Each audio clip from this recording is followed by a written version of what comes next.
Dictation start होगा 5 second बाद। Start. उपाध्यक्ष महोदय, आज स्वतंत्र भारत में जब हिंदी इस देश की राष्ट्रभाषा घोषित हो चुकी है, अब संघर्ष अथवा विरोध का विषय समय नहीं रहा। आज का समय ठोस रचनात्मक कार्य का समय है। मैं जानता हूँ संघर्ष करना कठिन है, परंतु उसी एकाग्रता से रचनात्मक कार्य करना उससे भी कहीं अधिक कठिन है। यह भी स्पष्ट है कि संघर्ष के बाद यदि रचनात्मक कार्य नहीं होता तो संघर्ष की उपादेयता ही लुप्त हो जाती है और जो सफलता प्राप्त की गई हो उसकी सार्थकता संकट में पड़ जाती है।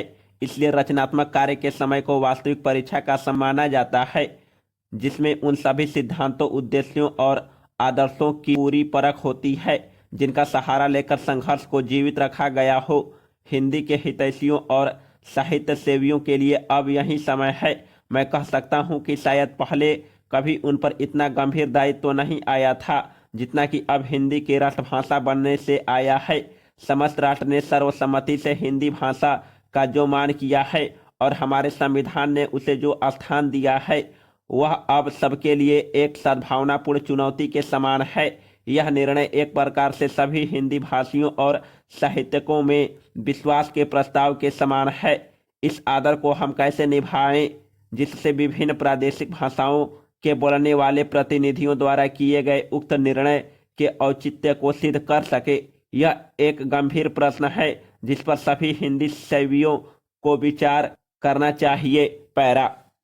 हिंदी साहित्य सम्मेलन बहुत बड़ी संस्था है जिसके निर्माण में इस देश के अनेक यशस्वी विद्वानों और देशभक्तों ने योग दिया है।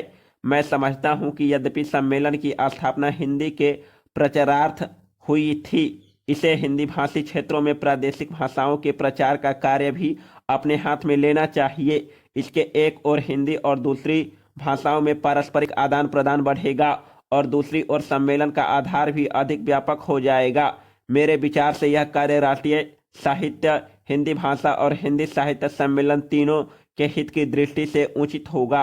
बिहार हिंदी साहित्य सम्मेलन ने, जिसके रजत जयंती समारोह के उद्घाटन के लिए आपने मुझे आमंत्रित करने की कृपा की है, 25 वर्षों से भी अधिक समय पूर्व सार्वजनिक कार्य क्षेत्र के पदार्पण किया था।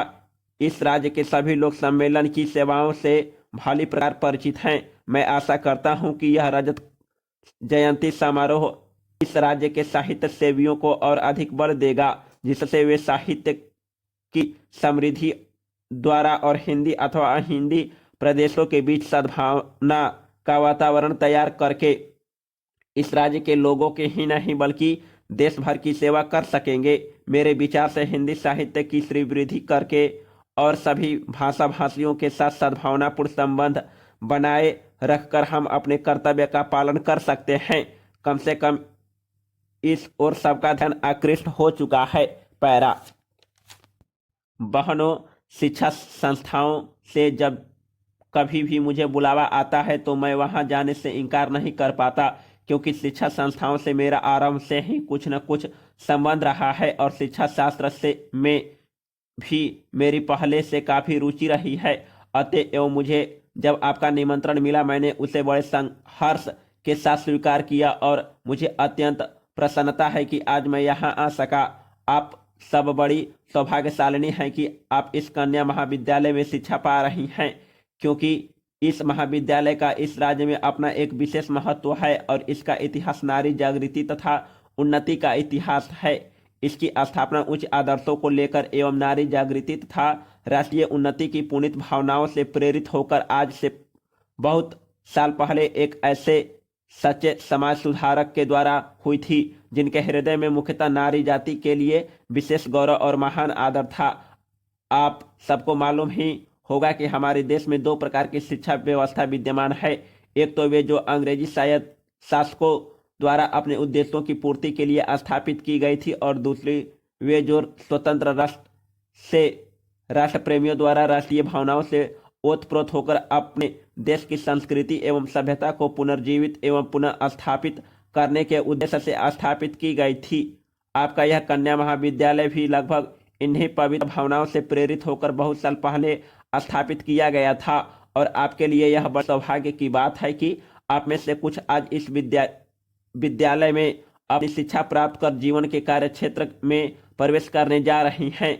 उच्च शिक्षा प्राप्ति की उपाधि जो आपको मिल चुकी है, आपकी एक अमूल्य निधि है, जिससे आपकी गुरुता और भी बढ़ती है। पैरा, आप में से जो आज प्रमाण पत्र लेकर जा रही हैं, वे इस विद्यालय के समिति दायरे में से निकलकर जीवन यापन के विशाल प्रांगण के कर्मठ कार्य क्षेत्र में प्रवेश कर रही हैं। आपके कंधों पर जीवन का महत्वपूर्ण उत्तरदायित्व है और मुझे पूरा भरोसा है कि आप अपनी शिक्षा और अनुभव के बल पर और आधार पर उसे योग्यतापूर्वक संभाल सकने में सफल हो सकेंगी।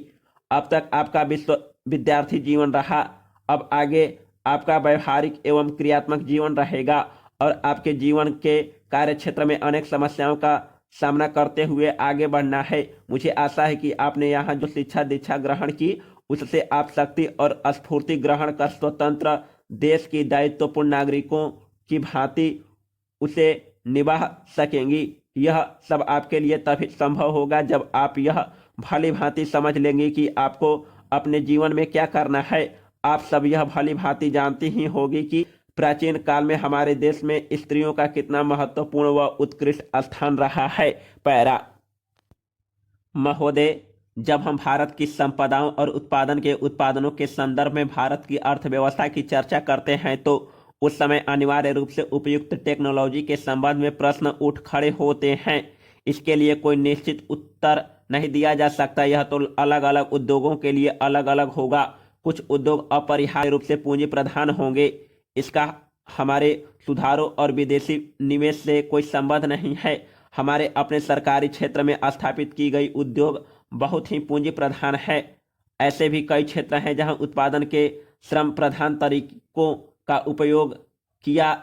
उपयोग होता है और वे प्रतियोगिता का सामना भी करते हैं। सारी दुनिया में आज हम यह देख रहे हैं कि एक जगह वेतन अधिक होने के कारण तथा दूसरी जगह सस्ते विकल्प होने के कारण उद्योग अपने स्थान बदलते रहते हैं। यह बात एक दूसरे से कतई भिन्न क्षेत्रों पर भी लागू होती है, जैसे वस्त्र उद्योग, चमड़े का सामान, इलेक्ट्रॉनिक्स और कई अन्य उद्योग। अन्य स्थानों से आकर भारत में जो निवेश किए जा रहे हैं वे ठीक इन्हीं कारणों से किए जाते हैं और ये उद्योग बड़ी मात्रा में रोजगार प्रदान करेंगे।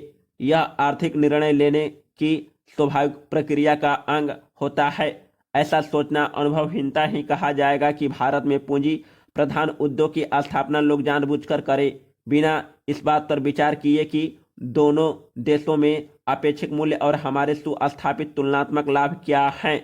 उसी के साथ जहां पूंजी प्रधान टेक्नोलॉजी और उच्चतर उत्पादकता तथा वेतन साथ साथ चलते हैं, उनका हमें स्वागत करना चाहिए, उन्हें टालना नहीं चाहिए। अंतिम निर्णय तो बाजार की शक्तियों पर निर्भर करेगा।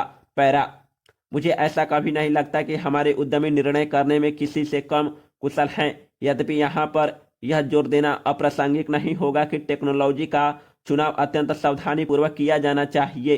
इस संदर्भ में विदेशी टेक्नोलॉजी का आयात करने वाले देशों को देश में उपलब्ध टेक्नोलॉजियों की भी सावधानी पूर्वक जांच करनी चाहिए।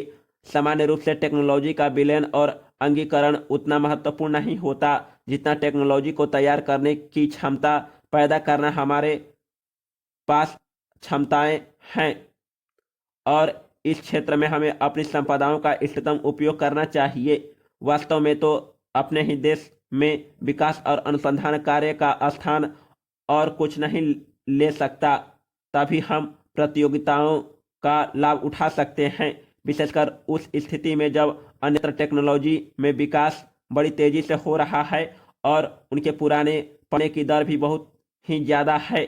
यह बात पूरी तरह स्वीकार की जाती है कि नियंत्रणों और परमिटों की प्रणाली से ईमानदारी का खात्मा हो जाता है। उदारीकरण प्रक्रिया का तात्पर्य इन नियंत्रणों को समाप्त करना है। मुझे यह देखकर सचमुच बहुत खेद होता है कि इस संक्रमण काल में जब हम लाइसेंस राज से उदारीकरण की प्रणाली की ओर बढ़ रहे हैं, संरचनात्मक समायोजन हो रहा है। समाप्त।